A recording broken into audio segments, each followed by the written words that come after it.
We interrupt your regularly scheduled monthly Almanac episodes and bring you Andrew alone in the pod cave.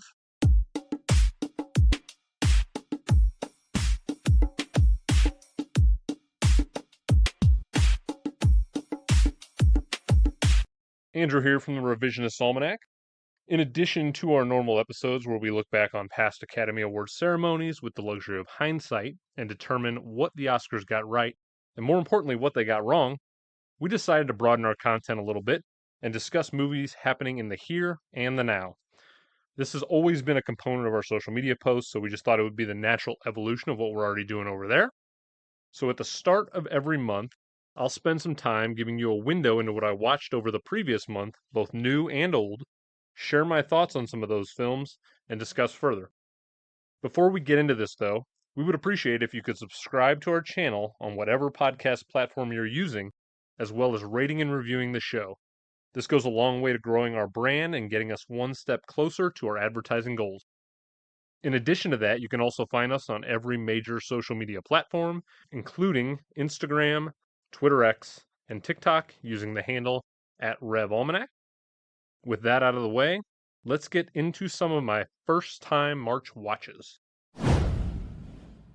First up, we have Madam Web. We may as well start with this one considering how talked about it's been online and not in the best way. Stars Dakota Johnson, who on the road to the film being released gave us one of the most epic train wrecks of a promo tour in support of the movie. It was wonderful to watch on social media, and it definitely piqued my interest as to what the actual film was going to bring. It also included Sydney Sweeney, who, after watching the film, it appeared she was clearly just going with the flow, didn't seem too invested in what actually was happening in the movie, but she was there nonetheless. Adam Scott also involved in the film. It made me wonder watching the film, Adam Scott, were you hurting that badly for a paycheck because you feel like you're above this as an actor? A little disappointed to see Adam Scott in the movie, considering how bad it was overall. And then the thing that really took me out of the movie from the very beginning, within the first probably 90 to 120 seconds, was Emma Roberts doing maybe the worst pregnant acting I think I've ever seen on film. It was so campy and bad I couldn't believe what I was watching as an actual superhero project with a big budget behind it. Definitely made me scared about what I should be expecting from Kraven the Hunter, which comes out early next year, considering Madam Web and Morbius, Sony's two most recent projects, have really floundered in every possible way. Overall, my score for Madam Web was a 3.0 out of 10. It is available on digital for rental or purchase, depending on how much you want to torture yourself. I would not recommend it, though. The next film is Ricky Stanicky, the latest raunchy comedy from Peter Farrelly, currently available to watch on Prime Video. I will say that if you have Prime Video already, it's certainly worth taking the time to watch it if you're into comedies. You don't have to go out of your way to pay anything extra to see it. I had high expectations for it, being a fan of Peter Farrelly's movies in the past, especially things like Dumb and Dumber and There's Something About Mary. I am sad to report I did not have the same enjoyable experience with this as a lot of people I've seen online who really seemed invested in the comedy of this. It just didn't deliver in the way I was hoping for. It stars Zac Efron, who we know came straight off the Iron Claw set. To me, it sort of feels like a palate cleanser for Zac Efron. He put a lot of dramatic emotional work into Iron Claw, and this seems like kind of his release to move on with his life with something a little less intense for him. So made sense for Zac Efron to take this project, I think. John Cena's in the film. I will absolutely say it's a good thing John Cena has broad shoulders because he carried the weight of this film, which without him probably would have been a total piece of crap if I'm being honest. But John Cena just has so much natural charm. He's got natural comedic timing. I think it's worth watching the movie to see John Cena and watch him continue to grow and evolve as an actor. It also had Andrew Santino, who I think proved yet again most stand up comedians, especially in this day and age, are horrific actors, and their comedy doesn't translate from stage to screen necessarily. So I wouldn't go into it if you're an Andrew Santino stand up comedian fan. I don't think he necessarily translates that well. Was Ricky Stanicky better than Green Book, another Peter Farrelly film that won Best Picture? Sure. Would I rather watch Fever Pitch over Ricky Stanicky, though? Probably. I would say this is a mid-tier Farrelly at best, and if you really want to see the best of what Peter Farrelly can do, As a director, I would go towards Dumb and Dumber. There's something about Mary, even me, myself, and Irene. There's a lot of other options you could find out there that to me are funnier and have stood up better already. My ultimate score for Ricky Stanicky was a 5.6 out of 10. We now turn it over to Lisa Frankenstein, the teen comedy horror, currently available to watch on digital. I again had high expectations for this one. I had seen a lot of people who had seen early screenings of it praising it. It seemed to have a lot of 80s throwback vibes that I was really into, and it also marked the directorial debut of Zelda Williams, who is the daughter of Robin Williams. So I thought, okay, I'm curious to see what Zelda's going to do. Certainly rooting for her as a female voice in Hollywood because it seems like in the last few years, female voices have kind of exploded in terms of the quality and the content that they've been putting out. So really rooting for Zelda there. The lead actress, Catherine Newton, I thought was fantastic. She's certainly a young actor to watch on the rise. I wish I could say the same for Cole Sprouse, her sort of co lead playing the male role.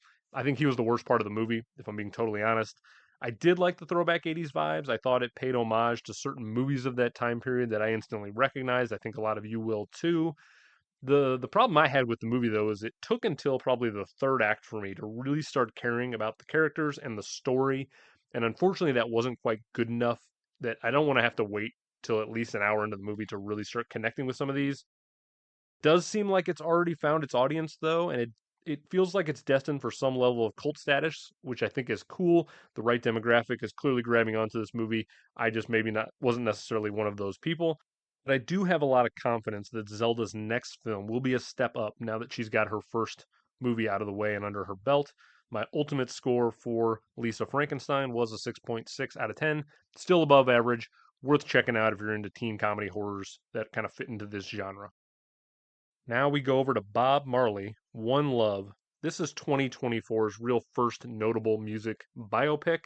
The musical biopic is obviously a genre that is over flooded at this point in time, and it's not seeming to stop anytime soon with the Amy Winehouse Back to Black coming out later this year. Bob Marley, One Love is available on digital right now.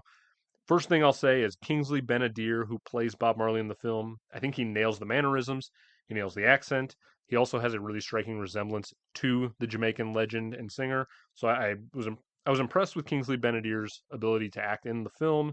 My main problem with Bob Marley One Love, and this is really just a general hate that I have towards certain musical biopics, there's a disconnect for me when the actor that I'm seeing on stage isn't actually singing the songs by the artist. I would level this probably most notably at Rami Malek and Bohemian Rhapsody, but there's certainly many, many instances where this is the case. It just kind of takes me out of the film as a viewer. I like to see the actor that's on screen actually trying to sing the songs. I understand that Rami Malek won an Oscar for his work on Bohemian Rhapsody, but for me, I'll take Taron Egerton and Rocket Man every day of the week. I think Taron Egerton really put himself out there trying to do some of those Elton John songs. I think he performed admirably. So I prefer that kind of music biopic versus what I think Bob Marley One Love is, which is it's kind of like a reggae Bohemian Rhapsody, if I'm being totally honest. They just played it a little too safe, avoided anything that wasn't ultimately reverential to Bob Marley's legacy. So for me, it left a little bit out there. I've seen a lot of better documentaries on the musician. So if you want to get to know Bob Marley, the artist, I would recommend other avenues. If you're just looking for kind of a safe music biopic to pass a couple hours, this one's probably a good option. Overall, I gave it a score of 6.5 out of 10. Let's go over to the movie Origin, which is a biographical drama and the latest from director Ava DuVernay. I loved what Ava DuVernay did with the recent documentary 13th. I also really enjoyed her directing in the film Selma back in 2014, so I was excited to see what Origin was going to be. There's nothing to complain about with this film in terms of the acting that happens on screen. I think the lead actress, Ingenue Ellis Taylor, is terrific as the lead actor. It also has an appearance by John Bernthal, who is a tremendous screen presence, brings tons of intensity. Though I will say it was kind of weird, but also a little refreshing to see Bernthal play a character that wasn't completely psychotic. This went very much against what he feels like he's been typecast more or less for most of his career. I liked the general concept of the film in terms of it tries to weave in a documentary style with a feature film narrative. I thought it was interesting. It just didn't ultimately captivate me the way I think it was trying to go for. And at 2 hours and 21 minutes, it's a bit too long for me in terms of what the story's trying to do. I think it probably could have used trimming down a little bit. I'd still say it's worth recommending as a good film if you like DuVernay's past work. I think she continues to evolve as a director. I'm curious to see where she's going to go next. It's a good film. Was hoping for a great film. My score for Origin was a 7.4 out of 10, and this is also available to watch on digital. We're going to move over to a couple of Netflix releases over the last month. The first one up is Adam Sandler's Spaceman, a science fiction film. Didn't know anything about this one going into it other than the poster. Saw Adam Sandler in a spacesuit and thought, okay, that's interesting. I think Adam Sandler always does unique stuff in the dramatic space whenever he veers out of his normal comedy lane. It might not always work for everybody, but with Uncut Gems, Punch Drunk Love, just to name a couple, I think Adam Sandler has a lot of range as a dramatic actor that people don't give him credit for. Was curious to see what he'd do with Spaceman. The film also has Paul Dano and Carey Mulligan in it. Tremendous acting talent there. Not what I was expecting from Paul Dano as a role. I didn't see him playing what is effectively a spider that is talking to Adam Sandler the whole time. I thought Paul Dano was actually going to be physically in the film, but he's not. So if you're expecting to see him in the movie, you're not. Just kind of get that out of the way first thing. And then Carey Mulligan, she didn't seem fully invested in the film, but she's still Carey Mulligan. So when she's on screen, she never phones it in, even though I don't know if she was connecting with the material the way I was expecting her to. I can appreciate this movie for its weirdness factor, but I don't expect many are going to find this worth their time. It's just a little too abstract, a little too strange. I do think it'll be seen by a lot of people since it's easy to find on Netflix and Adam Sandler's in it. I just don't know how many people are going to walk away from this film thinking that it's something that they're ever going to want to go back to again. My score for Spaceman was a 6.5 out of 10.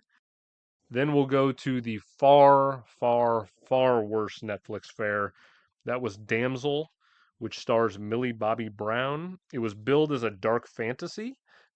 I honestly didn't have much expectation going into it. Nothing about it screamed that it was going to be interesting, but I figured I'd check it out anyway. I just don't think Millie Bobby Brown is there yet as an actor, in my personal opinion. I do enjoy her in the two Enola Holmes films. I think that Netflix did a good job with her there. But beyond her work in Stranger Things and Enola Holmes, I don't know if I've seen Millie Bobby Brown do anything that leads me to believe she's going to really grow in this generation of actors and be one of the top tier people out there. I hope I'm wrong, but I haven't seen enough of it yet. Damsel also had Ray Winstone, Angela Bassett, and Robin Wright in it, so it's got a tremendous cast.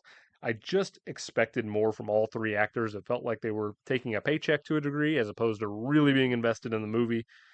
The CGI on Damsel is also shockingly bad, and this is something you can level, quite honestly, at a lot of Netflix projects that are original material from them that goes straight to their streaming service. They just don't have the CGI in place to really do what needs to be done for this kind of film. And ultimately, Damsel doesn't really seem to know what it wants to be in terms of the genre. It bounces between several genres. It has constant tonal changes. It seems confused into actually what it's trying to get across narratively. And because of the confusion, it led me to feel confused about what was happening. My ultimate score for Damsel was a 4.4 out of 10. Again, streaming on Netflix, but in my opinion, this is a completely skippable movie that you will not miss not getting around to. Let's go over to Perfect Days, the meditative film by Wim Wenders. It came out in 2023, and earlier this year at the Oscars, it was nominated for Best International Feature. The other Best International Features that were all nominated for Oscars last year, I think were all terrific choices, so I had tremendously high hopes for Perfect Days. I am so relieved to say it was as good as advertised. It was something that really caught me in the right way at the right time. Koji Yakusho, who is the lead actor, gives an unbelievable performance. It's one of the best performances of 2023.